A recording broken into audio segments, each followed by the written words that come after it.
imediato, a Assembleia Geral da ONU começou o discurso do presidente Lula, está falando e a gente vai acompanhando. Primeira vez em 525 anos de nossa história, um ex-chefe de Estado foi condenado por atentar contra o Estado democrático de direito.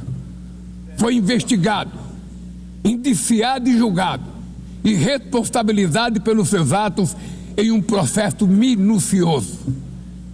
Teve amplo direito de defesa, prerrogativa que as ditaduras negam às suas vítimas. Diante dos olhos do mundo, o Brasil deu um recado a todos os candidatos autocratas e aqueles que os apoiam. Nossa democracia e nossa soberania são inegociáveis. Seguiremos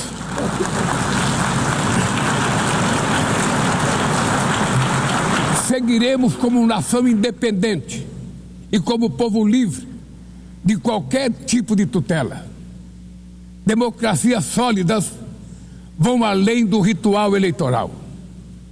Seu vigor pressupõe a redução das desigualdades, a garantia dos direitos mais elementares, a alimentação, a segurança, o trabalho, a moradia, a educação e a saúde.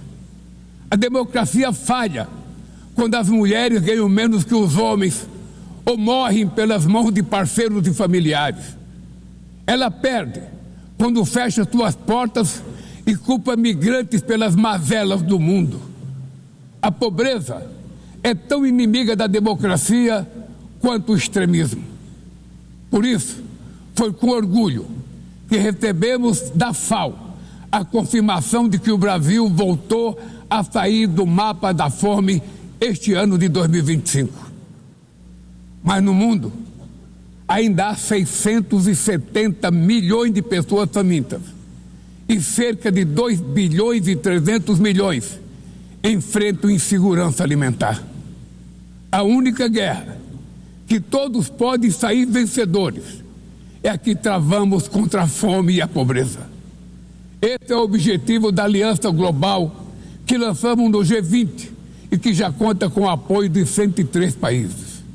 A comunidade internacional precisa rever suas prioridades, reduzir os gastos com guerras e aumentar a ajuda ao desenvolvimento, aliviar o serviço da dívida externa dos países mais pobres, sobretudo os africanos, e definir padrões mínimos de tributação global para que os super ricos paguem mais impostos que os trabalhadores. A democracia também se mede pela capacidade de proteger as famílias e a infância. As plataformas digitais trazem possibilidade de nos aproximar como jamais havíamos imaginado, mas têm sido usadas para semear intolerância, misoginia, xenofobia e desinformação. A internet não pode ser terra sem lei. Cabe ao poder público proteger os mais vulneráveis. Regular não é restringir a liberdade de expressão, é garantir que o que já é ilegal no mundo real seja tratado assim também no ambiente digital, no ambiente virtual. Ataques à regulação servem para encobrir interesses escusos e dar guarida a crimes como fraudes, tráfico de pessoas, pedofilia e investidas contra a democracia. O Parlamento brasileiro, corretamente, apressou-se em abordar esse problema. Com orgulho, promulguei na última semana uma das leis mais avançadas do mundo para a proteção de crianças e adolescentes na esfera digital. Também enviamos ao Congresso Nacional projeto de lei para fomentar a concorrência nos mercados digitais e para incentivar a instalação de data centers sustentáveis.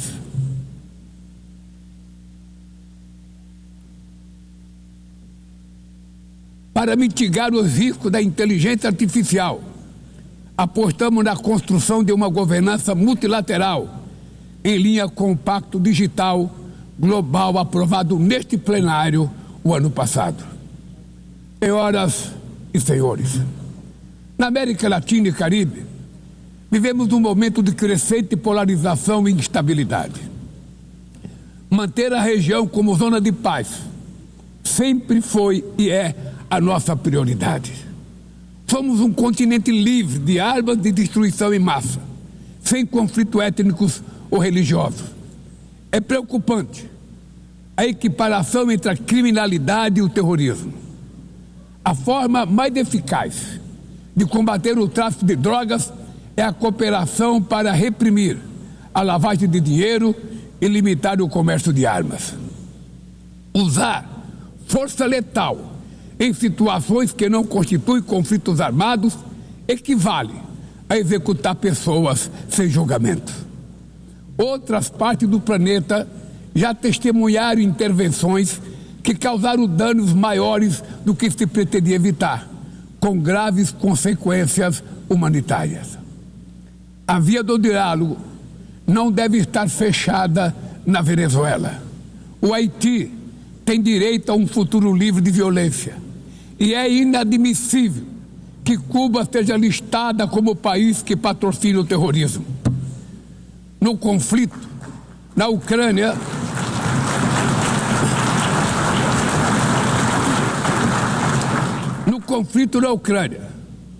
todos já sabemos que não haverá solução militar. O recente encontro no Alasca despertou a esperança de uma saída negociada.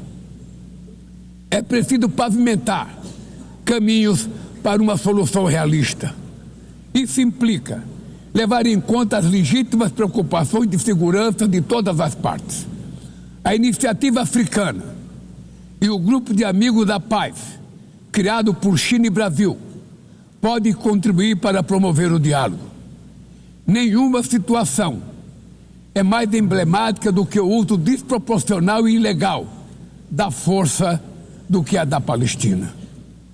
Os atentados terroristas perpetrados pelo Hamas são indefensáveis sob qualquer ângulo, mas nada, absolutamente nada, justifica o genocídio em curso em Gaza.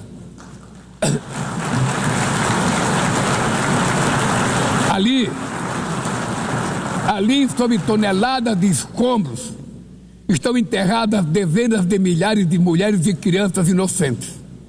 Ali também estão sepultados o direito internacional humanitário e o mito da superioridade ética do Ocidente. Esse massacre não aconteceria sem a cumplicidade dos que poderiam evitá-lo.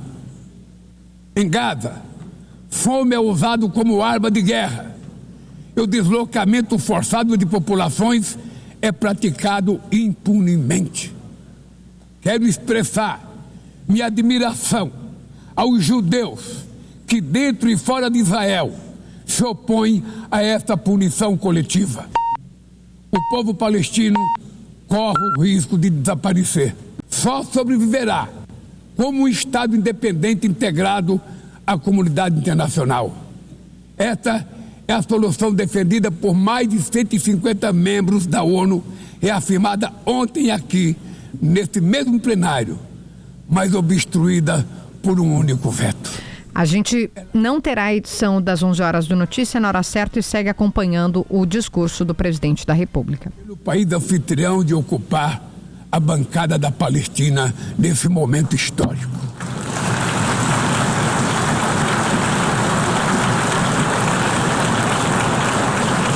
O alastramento desse conflito para o Líbano, para a Síria e o Irã e o Catar fomenta a escalada armamentista sem precedentes. Senhoras presidentas, bombas e armas nucleares não vão nos proteger da crise climática. O ano de 2024 foi o mais quente já registrado. A COP30 em Belém, no Brasil, será a COP da verdade. Será o momento de os líderes mundiais provarem a seriedade de seu compromisso com o planeta. Sem ter o quadro completo das contribuições nacionalmente determinadas, as chamadas NDCs, caminharemos de olhos vendados para um verdadeiro abismo. O Brasil se comprometeu a reduzir entre 59% e 67% suas emissões, abrangendo todos os gases de efeito estufa em todos os setores da economia. Nações em desenvolvimento enfrentam a mudança do clima ao mesmo tempo que lutam contra outros desafios. Enquanto isso, países ricos usufruem de padrão de vida obtido às custas de 200 anos de emissões de gases. Exigir maior ambição e maior acesso a recursos e tecnologias não é uma questão de caridade, é apenas uma questão de justiça. A corrida por minerais críticos essenciais para a transição energética não pode reproduzir a lógica predatória que marcou os últimos séculos. Em Belém, o mundo vai conhecer a realidade da Amazônia. O Brasil já reduziu pela metade o desmatamento na região nos 2 últimos anos. Erradicá-lo requer garantia, condições dignas de vida para seus milhões de habitantes.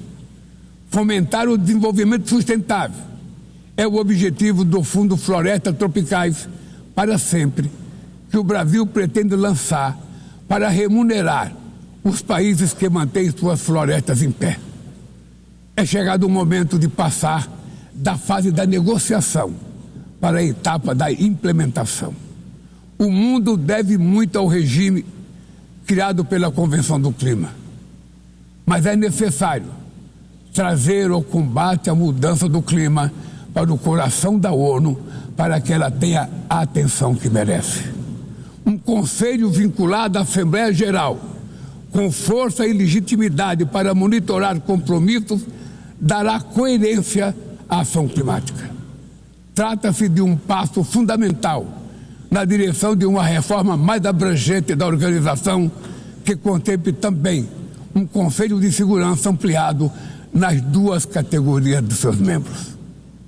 Poucas áreas retrocederam tanto como o sistema multilateral de comércio.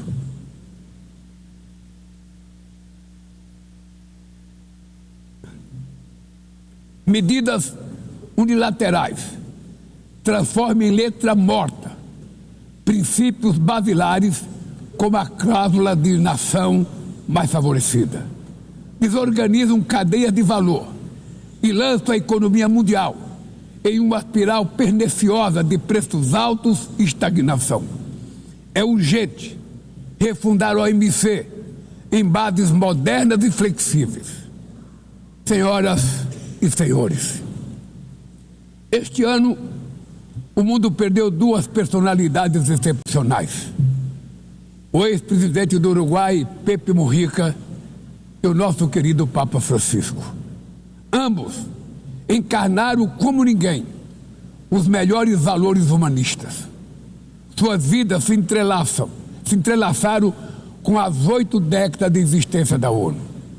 Se ainda estivesse entre nós, provavelmente usariam esta tribuna para lembrar que o autoritarismo, a degradação ambiental e a desigualdade não são inexoráveis. Que os únicos derrotados são os que cruzam os braços resignados. Que podemos vencer os falsos profetas de oligarcas que exploram o medo e monetizam o ódio. E que o amanhã é feito de escolhas diárias e é preciso coragem de agir para transformá-lo. No futuro que o Brasil vislumbra, não há espaço para a reedição de rivalidades ideológicas ou esfera de influência. A confrontação é inevitável. Precisamos de lideranças com clareza de visão, que entendam que a ordem internacional não é um jogo de soma zero. O século XXI será cada vez mais multipolar. Para se manter pacífico, não pode deixar de ser multilateral. O Brasil confere crescente importância à União Europeia, à União Africana, à ASEAN, à CELAC, aos BRICS e ao G20. A voz do Sul global deve ser respeitada e ouvida. A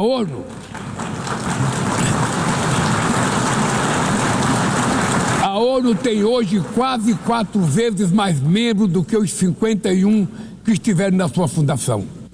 Nossa missão histórica é a de torná-la novamente portadora de esperanças e promotora da igualdade e da paz, do desenvolvimento sustentável e da diversidade e da tolerância. Que Deus nos abençoe a todos e muito obrigado. O presidente Lula acaba seu discurso na Assembleia Geral da ONU, 2 focos principais, a questão da democracia no Brasil, segundo ele não há pacificação com algum tipo de impunidade, e também falou sobre Gaza, diz que é inaceitável o genocídio. São 11h07, a gente estava com áudio aqui, né, e vocês acompanharam o encerramento da fala do presidente da República, Luiz Inácio Lula da Silva, na direção Macedo de Pontes, que a gente já esperava.